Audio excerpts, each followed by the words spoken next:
విశాఖపట్నం వైఎస్ఆర్సీపీ జిల్లా అధ్యక్షులు మాజీ మంత్రి గుడివాడ అమర్నాథ్ ప్రెస్ మీట్ నిర్వహించారు. రాజకీయం కాదు, అసలు ఏ ప్రొఫెషన్లో క్వార్టరీ ఉండదో చెప్పు. ఉదాహరణకు మీ ఏబిఎన్ ఉంది, మీ రాధాకృష్ణ గారి చుట్టూ క్వార్టరీ ఉండదా? ఉంటుంది కదా. ఇగో మా విశాఖపట్నంలో రామకృష్ణ ఇలా చేస్తున్నాడు, లేకపోతే ఇంకో దగ్గర ఇంకోటి ఇలా చేస్తున్నాడు చెప్పేవాడు చేసేవాడు ఉండడా చెప్పు. సో క్వార్టరీలు అనేటువంటివి ఈ ప్రజాస్వామ్యంలో ఈ వ్యవస్థలు అన్నింటిలోని ప్రతి స్థాయిలో ప్రతి వ్యవస్థలో ప్రతి దగ్గర ఉండేటువంటిది. సరే, ఆ క్వార్టరీల గురించి ఎవరు మాట్లాడాలి? దూరం నుంచి చూసిన వాళ్ళు, లేకపోతే ఆ క్వార్టరీలో లేని వాళ్ళు మాట్లాడాలి తప్ప మొన్నటి వరకు ఆ క్వార్టరీలో ఉన్నటువంటి మనం మాట్లాడితే ఎలా చెప్పు?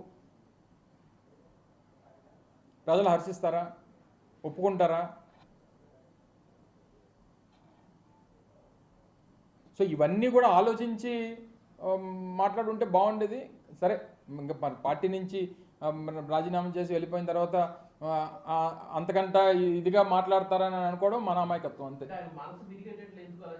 ఎవరి మనసు తిరిగింది? ఎందుకు విరిగిపోయింది?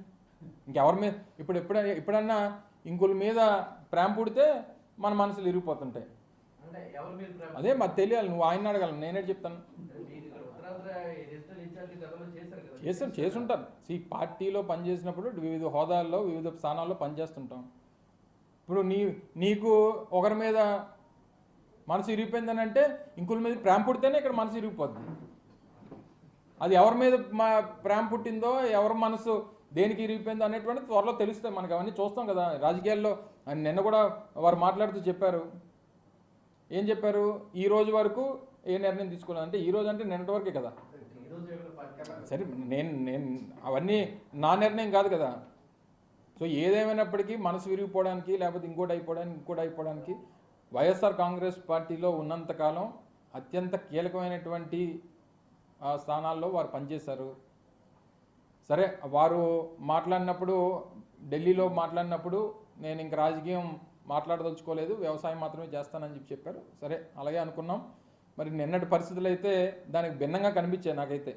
సో నిన్న భిన్నంగా కనిపించిన తర్వాత ఈ కొత్త మాటలన్నీ మనసు ఇరిగిపోయింది, లేకపోతే ఇంకోటి అయింది అన్న తర్వాత ఇంకో మీద ప్రేమ పుడితేనే మనసు ఇరిగిపోవాలి. మరి అంటే నా వ్యక్తిగతమైనటువంటి అభిప్రాయం. అది మరి నాకేం తెలుసు? నేనేం చెప్తాను? నువ్వు ఎవరిని ప్రేమిస్తున్నావు నాకేం తెలుసు చెప్పు. నేను జగన్మోహన్ రెడ్డి గారిని ప్రేమిస్తున్నాను. మరి నేను ఆయన ప్రేమిస్తున్నాను, నేను అది చెప్పగలను. కానీ నువ్వెవరిని ప్రేమిస్తున్నావు నేనే చెప్తాను. మరి నేను ఎప్పుడు వినలేదు ఆ డైలాగ్. అదే నేను కూడా అదే అంటున్నా. ఇప్పుడు రాజకీయాల్లో మొన్న జరిగినటువంటి పరిణామాలు, వచ్చినటువంటి ఫలితాల తర్వాత అనేక పరిణామాలు చూసాం. గడిచినటువంటి 9 మాసాల్లో వైఎస్ఆర్ కాంగ్రెస్ పార్టీ ఓడిపోయిన తర్వాత అనేక పరిణామాలని ఎదుర్కొన్నాం. చాలామంది